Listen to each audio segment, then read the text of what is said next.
Днес подготвям тези изоставени дървета за есенно третиране. Почиствам ги. Това са дървета, които бяха изоставени. Аз купих няколко имота близо до моята родна къща. Моя метод е изключително агресивен, който обаче ще се справи изключително добре с всякакви болестни приятели през зимния период. Ще използвам зелен камък и карбамид, доза за 500 на 500 грама, смесени в 10 литра вода. С този метод аз ще се справя с всякакви заболявания, които зимуват в пукнатините, в пъпките, по ствола и скелетните клони на растенията. Ще напръскам и земята с цел дезинфекция, както и за по-бърза минерализация на листната маса, в която също има патогени. Така че с този метод растенията ще се презимуват здравички и през пролетния период тази армия от гъби патогени няма да избухне и растенията ще се развият отлично.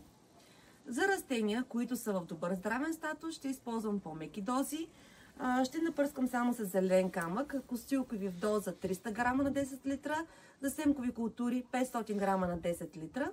А за смокиновите ми градини ще използвам само карбамид. Карбамида е с цел озряване на дървесината и смокините са по-малко съдоустойчиви култури, така че те ще презимуват успешно, дори при минус 18 градуса.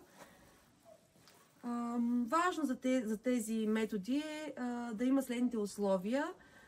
Да няма зелена листна маса, особено за по-агресивното третиране, защото растенията могат да получат фитотоксичност, но когато са в покой и няма зелена листна маса и няма сокодвижение такова активно, няма никакъв проблем, даже напротив ще им подейства отлично.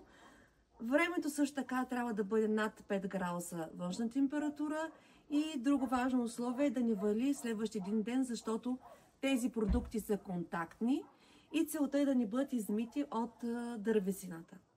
Това е от мен. Аз съм Грета, агроном и създател на градини Аблава за Грей. Ако искате дози и концентрации за други култури, като лози, рози, вечно зелени растения, може да ви оставя в коментар. Благодаря ви!